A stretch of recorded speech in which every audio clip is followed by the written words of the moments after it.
Well, I can see myself. Hi guys, and welcome back to our channel.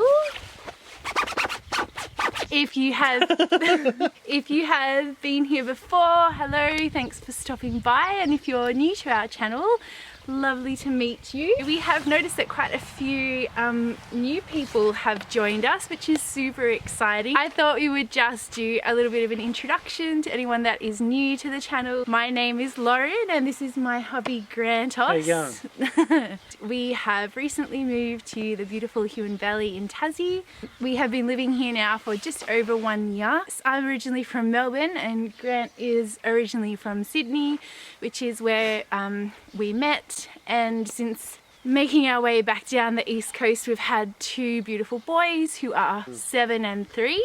So that is Harper and Hunter. And yes, we decided to leave the mainland.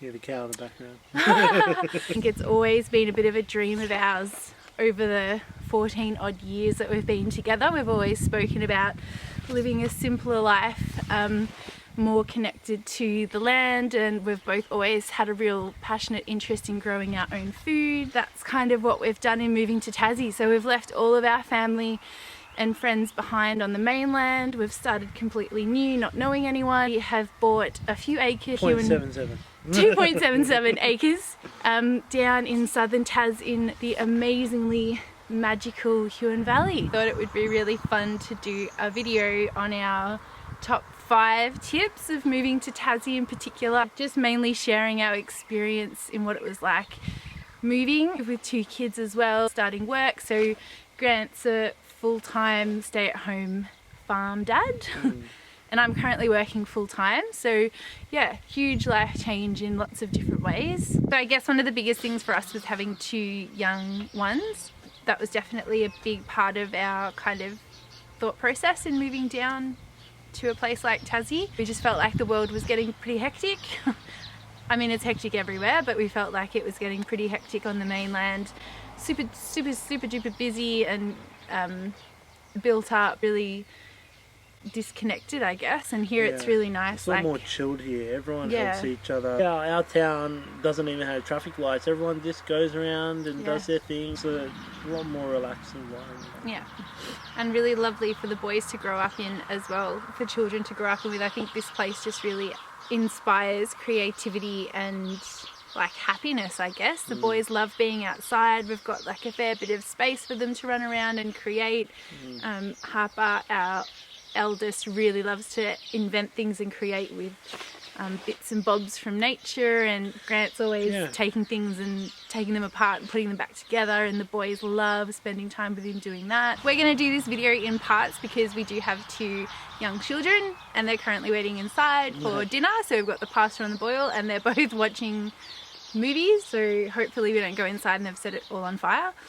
We just wanted to start it. We're going to do it in parts, so we'll catch you in the next little bit. Okay, bye! Bye.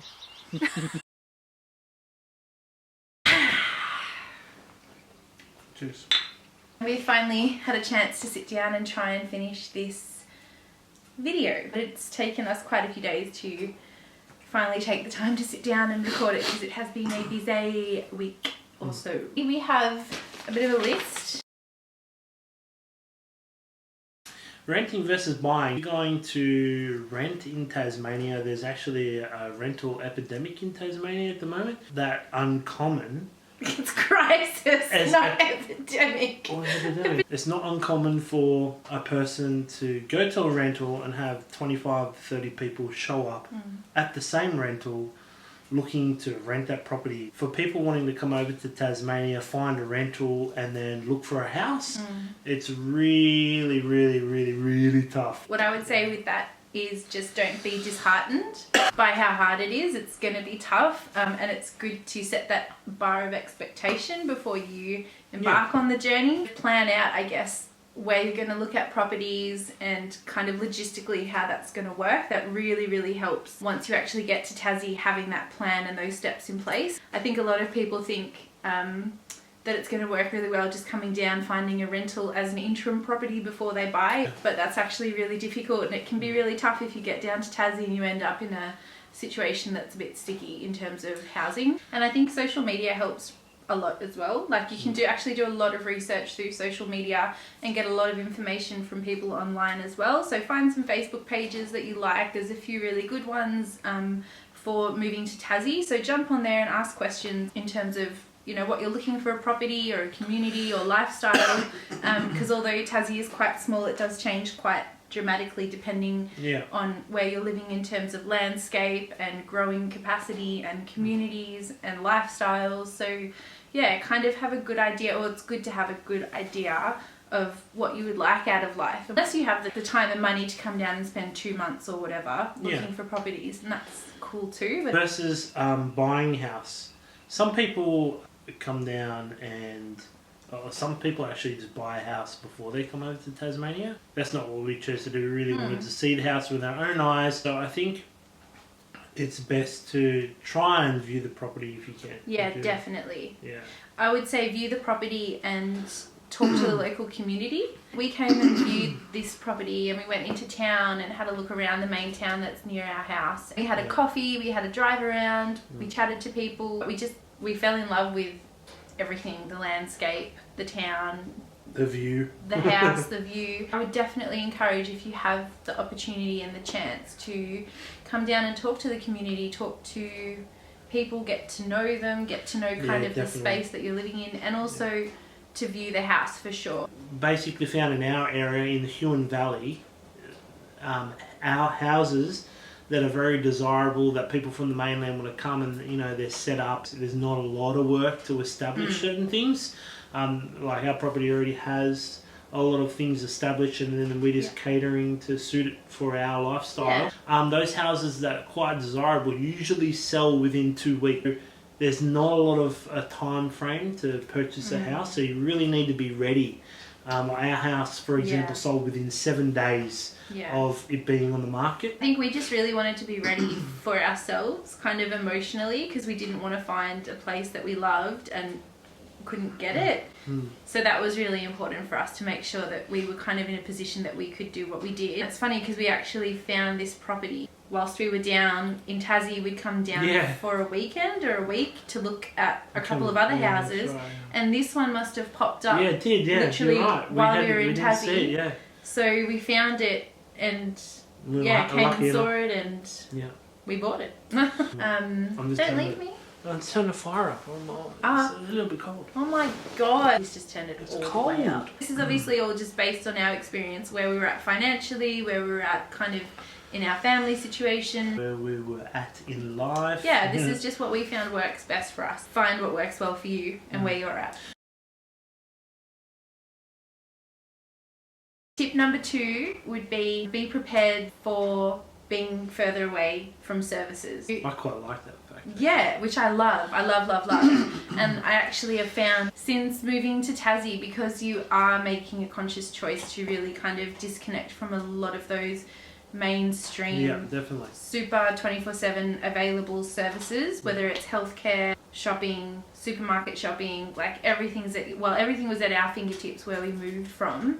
And in Tassie, it's built a bit of strength and resilience in me for sure, I think, because you can't just think, oh, I've got the walk-in GP around the corner that I can just pop down to and it bulk bills.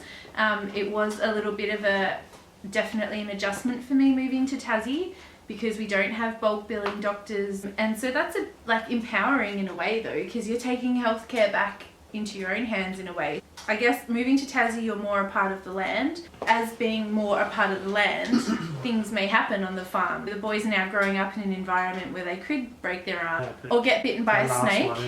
That's possible. So you have to know kind of what you're going to do in those situations. Our closest hospital is Hobart, which is about 40 odd minutes away. When we first moved to Tassie, that was something that we were really kind of thinking about. That was one of our top priorities. Like, we must have a hospital close to us. When we're thinking about moving, because we grew up in the suburbs and we have all these infrastructures like hospitals and ambulance services close, that was probably a concern that particularly with young children. I think it was a little bit of a bit of a change for us. Yeah, but it makes you, I think, like, the really awesome and kind of beautiful thing about it is that it makes you in a way, like you shift to a more conscious way of living, a more connected way, I guess, of your space around you, because you're aware of how much food you've got and when you're next going to be going a certain distance. Like, will we just be going to the town 5 minutes away? Will we go do like a bit more of a bulk shop half an hour away? You're kind of more aware of how life works, because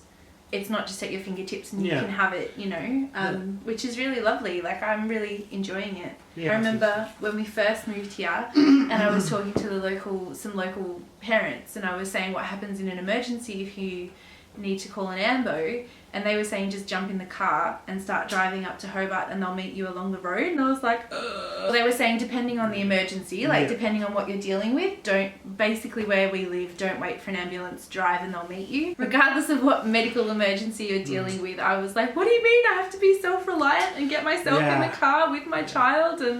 And but yeah, now it's actually really empowering, and it's a lovely way to live. And also that really kind of gives you the focus and energy if it's something that you want to do, growing your own food and produce, because we live in such a beautiful part of the country. Like, Tasmania is just ridiculously bursting with all of these different kinds of people growing all different kinds of things. I make jokes sometimes, I'm just going to go to the Bailey shops and we go out to our fruit orchard, or we go out to our veggie garden. Like, changing your diet with growing in season, that's a bit of a thing that, you know, we're sort of which I've really struggled with. That's a whole nother video. Like, it's really hard letting go of that notion of just like everything is in season 12 months of the year. It's hard letting go of that real like 24/7 mentality, because we want to aim towards eating more seasonally. It's a really big part for me of letting go of living somewhere more mainstream and urban and having that stuff around you. Like, I knew what seasonal eating was, but I feel like it's a bit of a trendy term, and I only kind of dove into the depths of it kind of more since moving to Tassie, because I was like, oh, that means I have to make compromises, and that means I have to, you know, relearn how to eat. If you want to eat tomatoes in the middle of winter, the odds are those tomatoes come from Queensland. Hopefully we'll have a whole orchard of tomatoes in the polytunnel just taking over the whole thing. That'd be cool.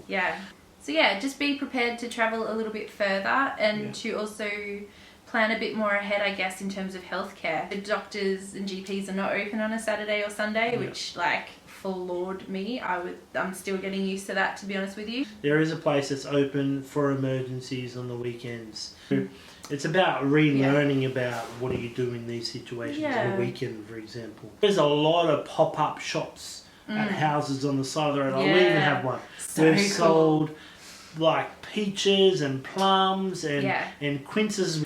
So, you know, if we're short on something, it's like we just drive up and down the road. Public holiday. And they're grown on the person's farm organically. It's a really nice way to eat. Yeah, actually. It is. And it helps you eat. Nice. And it helps you eat more seasonally as well, because it's in season. It's like you're further away from the mainstream and the kind of modern day conveniences, but it's a much richer life, definitely, I think. That's been my experience.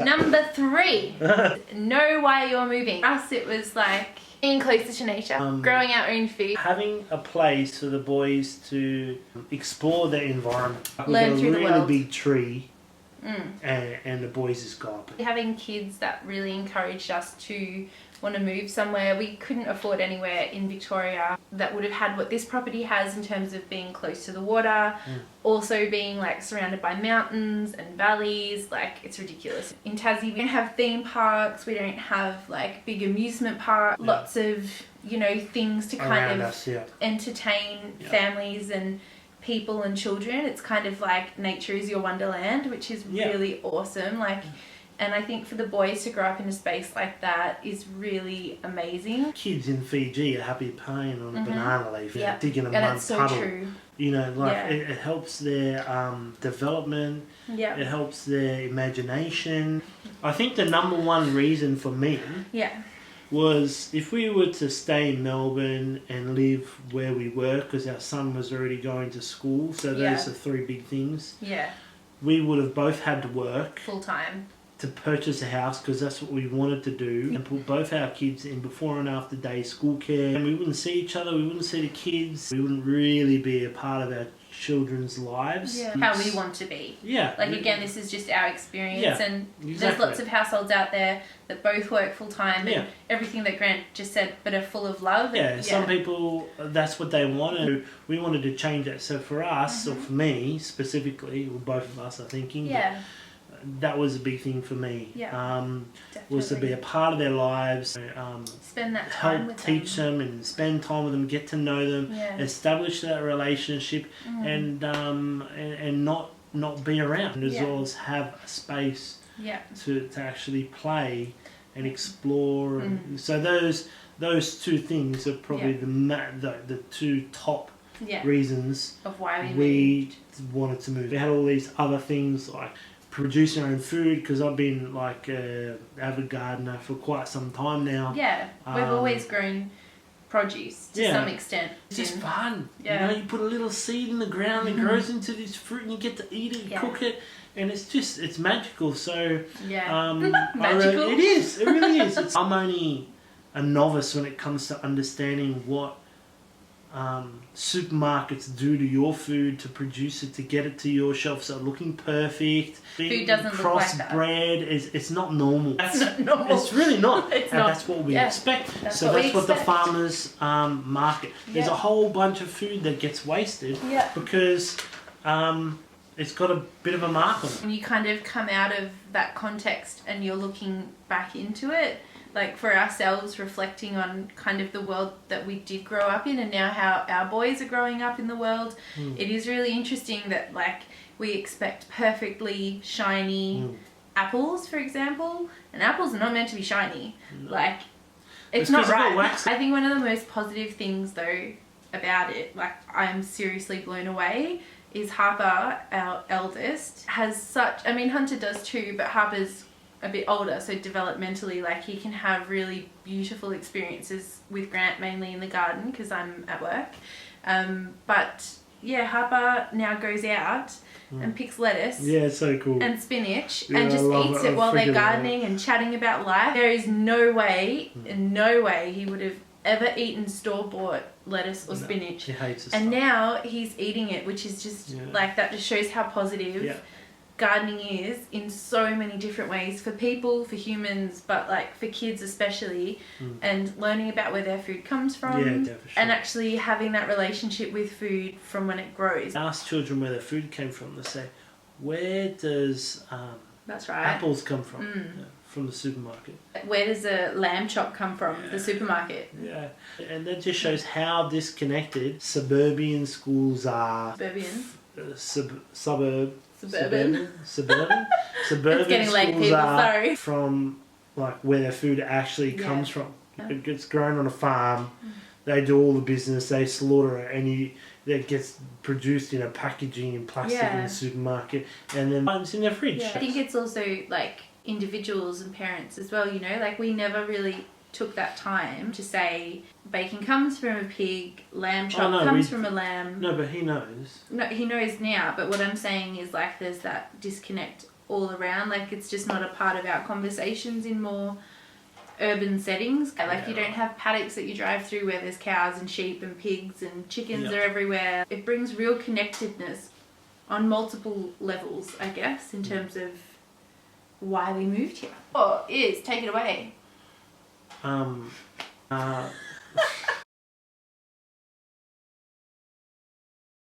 Tip number 4 is how to actually logistically get to Tassie. So we used Allied Pickfords to move all our stuff to Tasmania. They were really good.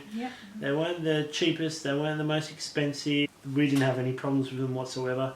We actually went on to Tassie Facebook website. Lozzie put up a thing to say, hey, we're moving.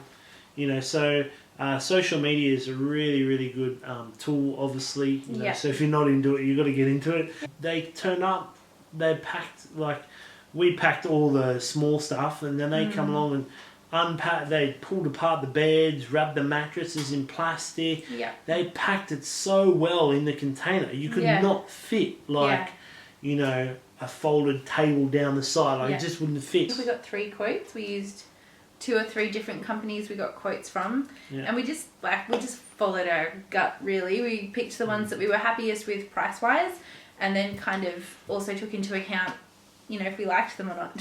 Logistically, we tried to plan it again. Like, I think for us, planning really helped at every single stage. Even though we are fairly like footloose and fancy free, this point in our life we were really like, things have to be planned, because there's 4 of us, we've got 2 little ones, and we can't just drive interstate, we're coming across an ocean, there's a ferry involved. We packed, so we've got 2 cars, so we packed both of them with all of our essentials. Everything else went in a container and a bit. We only just went into another container. Which they worked out really smoothly. It wasn't an issue. They were like super professional and used to moving people from the mainland to Tassie specifically. Quite common. They were really experienced in doing this particular move. The first container turned up here, I think, a week and a half later. It was really good. Like, it turned up when they said it was going to turn up. And I think there's a couple of different options as well to looking into with that. You can buy the container and keep it, but that's an option that we didn't want to do. We just wanted to use the container to move our stuff, just like you would a moving truck, and then off it goes. Like, I would just encourage you at every stage to like do your research. Even if someone suggests something, look at what else is out there, because there's certainly lots of different options in terms of Grant's bursting at the seams. There's lots of different options in terms of how you do the move financially and logistically. So because what works for us mightn't necessarily work for you. How we were reborn to Tasmanians. Baptism of fire. Let me tell you. Fire? No, I think it should be baptism of water. Autumn leaves or something. We travelled on the Spirit of Tasmania from Melbourne, because we lived in Melbourne, over to Tasmania in Devonport, and then we worked our way down south, organising the tickets and everything was really easy. Tassie Spirit do all the time. They're really on top of it. You can put a heap of stuff in your car, but they were really, really good. Once we arrived, it was fantastic. However, you know, with 2 kids on the boat, there was some mistakes made on our part. You know, we went on the boat, said, it'll be fine. It's, you know, we're going to sleep the whole time. Anyway, we all had a nice dinner, and all the dinner came back up. Like, well, just Grant and I, actually, just us, we were super lucky. We, the boys, I can't even believe it. Like, they slept the whole night on that boat.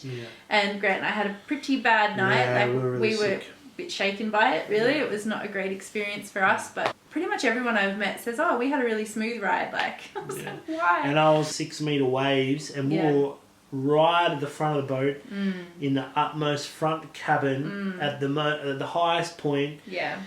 Anyway, we were both really worse off. But once we got off the boat, we were like full of life again, and off we went, and it was fine. The woman as well, we spoke to someone that said there are cabins that are really good for people that do get seasick, because we were facing, like, our feet were facing the front of the ship. So when we went up the wave, we would go like this, and our feet would be up in the air, and then we'd come back down. So she said if you do get seasick, there's like middle cabins that are much halfway better along the boat. So you're not facing you're not facing the lengthways of the ship, you're facing crossways, if that makes sense. My main tip would be, especially if you're traveling with little ones when you're coming over on the Spirit, is just like pack super duper light. We didn't really know what to expect. We've not done any sea travel. We've not been on a boat overnight. So we kind of packed like a fairly big overnight suitcase for all of us. I think if I did it again, my advice would be to pack really lightly. By the time you get on there and you've had dinner with the kids or done whatever, you know, you've gotten to your cabin and kind of settled in. It's bedtime almost for the kids anyway. So you don't need much. 5, and our final tip for moving to Tasmania. Your work situation. Don't move to Tasmania and expect that you can find work straight away. True that. I would definitely start looking for jobs before you move down. Have an idea of what the job situation is like, because there is a bit of a job shortage in Tassie, and there's difficulty with employment, I guess, across the board. If you're in kind of non-government or government jobs, it doesn't really matter. Hobart, the main cities are still the hubs, so Hobart, Launceston and Devonport. So if that's the kind of work that you're going to be looking at getting into and you move down, then I guess you've got to balance up if you're willing to travel into the main city hubs for that work as well, because that's pretty much where you'll be going for the work. Scope out the job situation before you move down, and also scope out where that's going to work in for you housing wise. It's far easier to find a job if you're already in Tasmania. We had a lot more success. I think maybe a week before we moved, we had purchased our house. We changed our address to the house a week before, and we had a lot more success in people response. I don't know how you want to tackle that. It's going to be far easier to find a job in Tasmania if you're actually in Tasmania. So maybe have a bit of a buffer financially as well for that, to allow for not getting work straight away once you've moved down. Tassie really is, I've heard it from quite a few people that have either visited or live here, that Tassie is really a little bit like an older world. It's not like the world on the mainland. Everything is a bit slower here. Things are not as developed, sort of in terms of infrastructure, in terms of how things work. So, and that definitely is inclusive of employment. We really hope you enjoyed this video, and we wish you all the best with your moving to Tassie adventures.